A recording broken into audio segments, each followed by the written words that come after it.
তিরমিজি শরীফের হাদিস। হযরত আনাস রাদিয়াল্লাহু তাআলা আনহু হাদিসটা বর্ণনা করতেছেন। قال رسول الله صلى الله عليه وسلم كل بني آدم خطاء خير الخطائين التوابون। রাসূল সাল্লাল্লাহু আলাইহি ওয়াসাল্লাম ইরশাদ করেন যে প্রত্যেকটা বনি আদম গুনাহগার, প্রত্যেকটা বনি আদম গুনাহ করে, কিন্তু সকল গুনাহগারের মধ্যে ওই গুনাহগার আল্লাহ রাব্বুল আলামিনের নিকট সবচেয়ে প্রিয়। বলে যে কুল্লু বানি আদম খাত্তাউন খায়রুল খাত্তাইন আত-তাওয়াবুন। বলে যে সমস্ত গুনাহগারের মধ্যে ওই গুনাহগার প্রিয় যে গুনাহ করে আবার আল্লাহ রাব্বুল আলামিনের কাছে তাওবা করে। সুবহানাল্লাহ। আর আস্তে বলেন। তাহলে গুনাহগারের ভিতরে প্রিয়, গুনাহ করে, আবার গুনাহ করে ফেলছে, সে লজ্জিত হয়েছে, ইস আমি বড় অন্যায় করে ফেলছি, আমি বড় পাপ করে ফেলছি, আমি ভুল করছি, আমি জীবনে এইরকম ভুল আর করব না। রাতের বেলায় গভীর রজনীতে আল্লাহ রাব্বুল আলামিনের সামনে দাঁড়িয়ে দু চোখের পানি ছেড়ে দেয় আর রোনাজারি করতে থাকে, মাবুদ গো, জীবনে অনেক বড় অন্যায় করে ফেলেছি, অনেক বড় পাপ আমি করে ফেলেছি, ইয়া রাব্বুল আলামিন মেহেরবানি করে আপনি আমার জিন্দেগীর সমস্ত গুনাহকে মাফ করে দেন। এরকম গুনাহগার যখন গুনাহ করে, গুনাহগার গুনাহ করার পরে যখন অনুতপ্ত হয়, লজ্জিত হয়, অনুতপ্ত হওয়ার পরে, লজ্জিত হওয়ার পরে যখন ওই গুনাহগার আল্লাহ রাব্বুল আলামিনের কাছে তাওবা করে, ওই ব্যক্তি আল্লাহ রাব্বুল আলামিনের কাছে সবচেয়ে প্রিয় হয়ে যায়।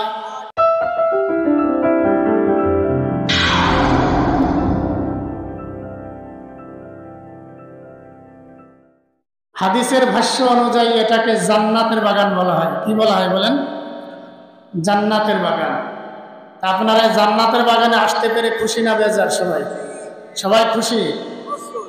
তাহলে আমরা দিল থেকে জোরে সোরে শুকরিয়া আদায় করি, সবাই বলি আলহামদুলিল্লাহ। এই যে আলহামদুলিল্লাহ বললেন, এর লাভটা কি জানেন সবাই?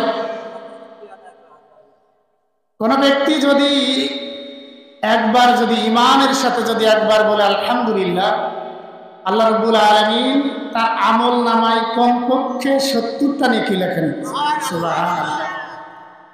মিসকাত শরীফের হাদিসের ভিতর আসছে যে কোন ব্যক্তি যদি একবার বলে সুবহানাল্লাহ, একবার যদি বলে আলহামদুলিল্লাহ, এটা বলার কারণে আল্লাহ রাব্বুল আলামিন ওই বান্দার জন্য জান্নাতের ভিতর এমন একটি বৃক্ষ তৈরি করেন। বলা হয়েছে যে তার বৃক্ষটা এত বড় যে যদি কোনো দ্রুতগামী ঘোড়া 500 বছর দৌড়াতো তবুও ওই বৃক্ষের ছায়া দৌড়ায় শেষ করতে পারত না। সুবহানাল্লাহ। তাহলে বৃক্ষ যদি আপনি সুবহানাল্লাহ আলহামদুলিল্লাহ বলার কারণে যদি বৃক্ষ তৈরি হয়, তাহলে ওই জান্নাতে তো ইনশাআল্লাহ আপনিই যাবেন, ঠিক কিনা? এজন্য আমরা সবাই খুশি, ঠিক কিনা? আমি পবিত্র কুরআনুল কারীমের সূরাতুল ফুরকানের 70 নম্বর আয়াতে কারিমা পাঠ করছি। আল্লাহ রাব্বুল আলামিন ইরশাদ করেন, বিসমিল্লাহির রহমানির রহিম, ইল্লা মান তাবা ওয়া আমানা ওয়া আমিলা আমালান সালিহা ফাউলাইকা ইউবাদদিলুল্লাহু সাইয়্যাতিহিম হাসানাত ওয়া কানাল্লাহু গফুরুর রহিমা। বলেন সুবহানাল্লাহ।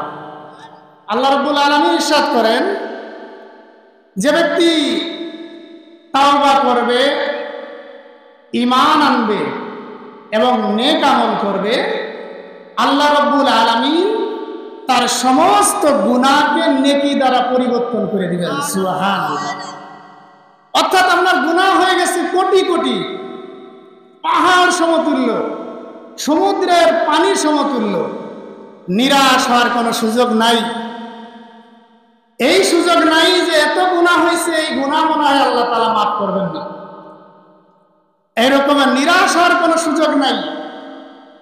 গুনাহ হোক কোটি কোটি, কিন্তু যদি আপনি ব্যাক করেন, গুনাহ থেকে যদি আপনি ব্যাক করেন, তাওবা করেন, ঈমান আনেন, নেক আমল করেন, আল্লাহ রাব্বুল আলামিন কুরআনুল কারীমের মধ্যে ঘোষণা দিচ্ছেন যে ফাউলাইকা ইউবাদদিলুল্লাহু সাইয়্যাতিহিম হাসানাত।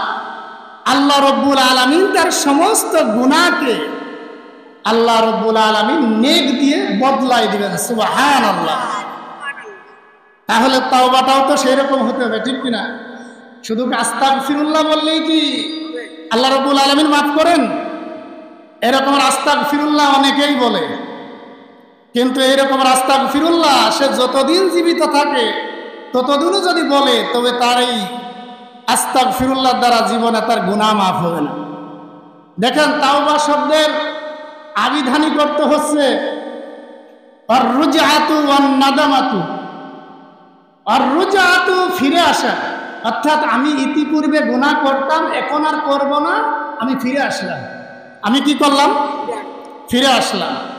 আর-রুজআতু ফিরে আসলাম, ওয়ান-নাদামাতু অর্থাৎ আমি এই অন্যায় করছি, পাপ করছি না বুঝে, আমি অনুতপ্ত, এই যে আল্লাহ তাআলার নাফরমানি আমি করে ফেলছি, এই নাফরমানি করার কারণে আমি অনুতপ্ত, আমি দুঃখিত। এই জন্য তাওবার আর একটা অর্থ হচ্ছে ওয়ান-নাদামাতু, অনুতপ্ত হওয়া। কি হওয়া বলেন? অনুতপ্ত হওয়া। সুতরাং তাওবা কি আস্তাগফিরুল্লাহ বললেই হয়? গুনাহ সকালে করলাম, বিকালে বললাম আস্তাগফিরুল্লাহ, এখন গুনাহ করলাম আবার বললাম আস্তাগফিরুল্লাহ, এইরকম তাওবা যদি সে কিয়ামত পর্যন্ত করে, তার গুনাহ কি মাফ হবে? আর এই তাওবার দ্বারা কি আল্লাহ তাআলা তার গুনাহকে নেকি দ্বারা পরিবর্তন করবেন? কোনোদিনও করবেন না। সুতরাং গুনাহ হয়ে যাবে, গুনাহ হয়ে যাবে, বনি আদম গুনাহ হয়ে যাবে, কিন্তু গুনাহ করার পরে যে গুনাহ থেকে তাওবা করে, এই ব্যক্তি হলো আল্লাহর কাছে সবচেয়ে প্রিয়। সুবহানাল্লাহ। তিরমিজি শরীফের হাদিস, হযরত আনাস রাদিয়াল্লাহু তাআলা আনহু হাদিসটা বর্ণনা করতেছেন। قال رسول الله صلى الله عليه وسلم كل بني آدم خطاء خير الخطائين التوابون। রাসূল সাল্লাল্লাহু আলাইহি ওয়াসাল্লাম ইরশাদ করেন যে প্রত্যেকটা বনি আদম গুনাহগার, প্রত্যেকটা বনি আদম গুনাহ করে, কিন্তু সকল গুনাহগারের মধ্যে ওই গুনাহগার আল্লাহ রাব্বুল আলামিনের নিকট সবচেয়ে প্রিয়। বলে যে কুল্লু বানি আদম খাত্তাউন খায়রুল খাত্তাইন আত-তাওয়াবুন। বলে যে সমস্ত গুনাহগারের মধ্যে ওই গুনাহগার প্রিয় যে গুনাহ করে আবার আল্লাহ রাব্বুল আলামিনের কাছে তাওবা করে। সুবহানাল্লাহ। আর আস্তে কবেন। তাহলে গুনাহগারের ভিতরে প্রিয়, গুনাহ করে, আবার গুনাহ করে ফেলছে, সে লজ্জিত হয়েছে, ইস আমি বড় অন্যায় করে ফেলছি, আমি বড় পাপ করে ফেলছি, আমি ভুল করছি, আমি জীবনে এইরকম ভুল আর করব না।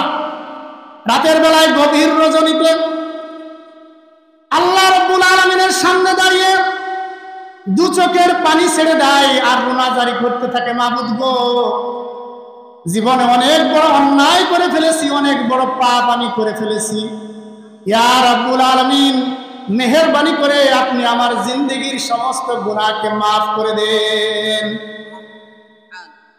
এরকম গুনাহগার যখন গুনাহ করে, গুনাহগার গুনাহ করার পরে যখন অনুতপ্ত হয়, লজ্জিত হয়, অনুতপ্ত হওয়ার পরে, লজ্জিত হওয়ার পরে যখন ওই গুনাহগার আল্লাহ রাব্বুল আলামিনের কাছে তাওবা করে, ওই ব্যক্তি আল্লাহ রাব্বুল আলামিনের কাছে সবচেয়ে প্রিয় হয়ে যায়।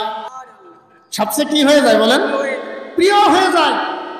এই ব্যক্তির মতো মহব্বতের বান্দা আর আল্লাহর কাছে হতে পারে। সুবহানাল্লাহ। এই জন্য আল্লাহ রাব্বুল আলামিন এই শ্রেণীর তাওবাকারীদের সম্পর্কে আল্লাহ রাব্বুল আলামিন বলেন, ইল্লা মান তাবা ওয়া আমানা ওয়া আমিলা আমালান সালিহা ফাউলাইকা ইউবাদদিলুল্লাহু সাইয়্যাতিহিম হাসানাত। তোমরা যারা গুনাহ করে ফেলেছো, গুনাহ করার পরে ইল্লা মান তাবা, যারা তাওবা করবা ওয়া আমানা এবং ঈমান আনবা ওয়া আমিলা সালিহা ফাউলাইকা ইউবাদদিলুল্লাহু সাইয়্যাতিহিম হাসানাত, এবং গুনাহ করে ফেলছে, গুনাহ করার পরে তাওবা করছে, আল্লাহ রাব্বুল আলামিন বললেন গুনাহ যদি তোমার সাগরের পানি সমতুল্য হয়, গুনাহ যদি তোমার কোটি কোটি হয়, বান্দা তোমার নিরাশ হওয়ার কোনো সুযোগ নাই।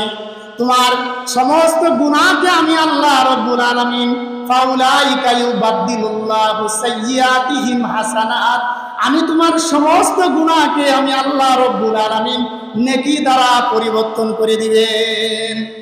সুবহানাল্লাহ। নেকি দ্বারা কি করবেন? পরিবর্তন করে দিবেন। অর্থাৎ এত ইতিপূর্বে গুনাহ ছিল কোটি কোটি, এখন গুনাহ নিঃশেষ হয়ে গেছে, ওই আমলনামা এখন খালি, ওই আমলনামা এখন আল্লাহ রাব্বুল আলামিন নেকি দ্বারা পরিবর্তন করে দিবেন। সুবহানাল্লাহ। এখন তো মানুষ তাওবা করতে চায় না, ঠিক কিনা বলেন? এখন মানুষ ভুল করে, ভুল স্বীকার করতে জানে না। জানে না কি বলেন?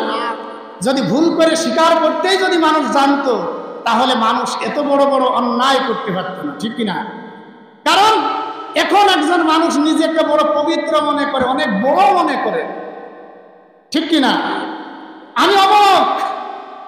আমি অমুক নেতা, আমি সমাজের, আমি সবচেয়ে জমিদার মানুষ, আমি শিক্ষিত, আমার বংশীয় দিক থেকে আমি অনেক বড়, এরকম মনে করে সে নত স্বীকার করতে চায় না, ঠিক কিনা?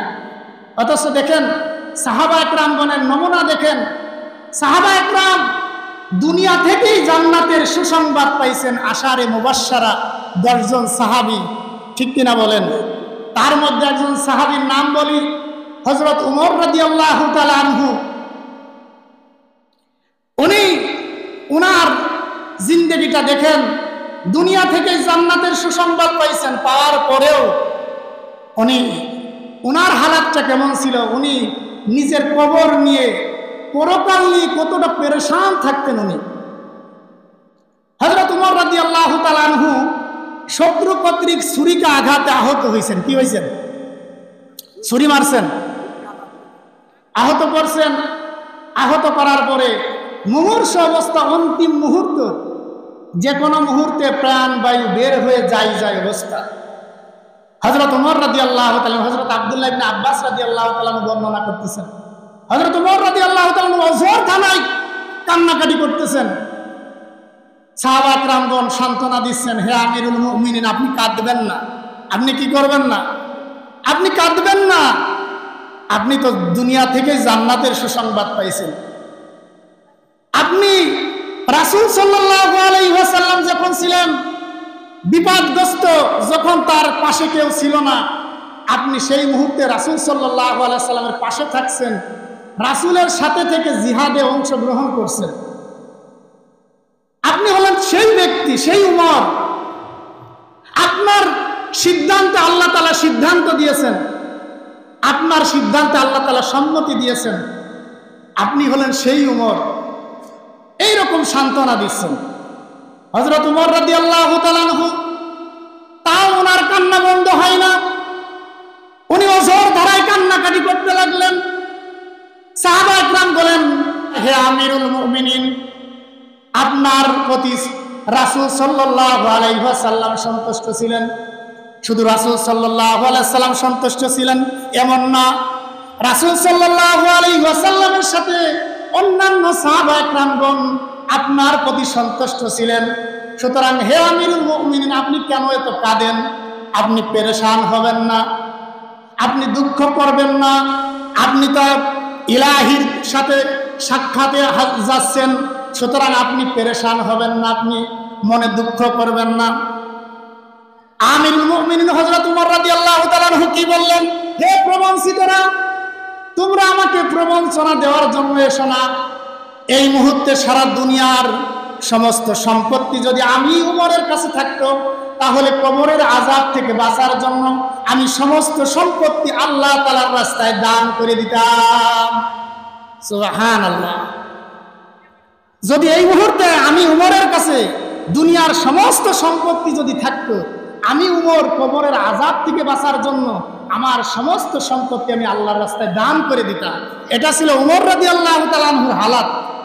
আর আমাদের হালাতটা কি? আমাদের চোখে পানি আসে না, আমাদের মুখের দিকে তাকালে মনে হয় যে আমরা কত নেকি কামাই করে ফেলছি। আমাদের মতো এত ভালো মানুষ আর নেই, ঠিক কিনা বলেন? এটা তো ইবলিসের খাসলাত, ঠিক কিনা?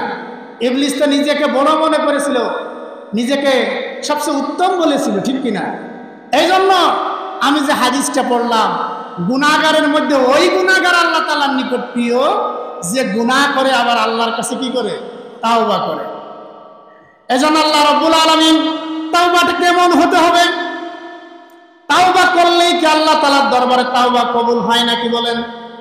তাওবাটা কেমন হবে এটাও আল্লাহ রাব্বুল আলামিন পবিত্র কুরআনুল কারীমের মধ্যে বান্দাদেরকে শিক্ষা দিচ্ছেন। ইয়া আইয়ুহাল্লাযীনা আমানু তুবু ইলাল্লাহি তাওবাতান নাসুহা।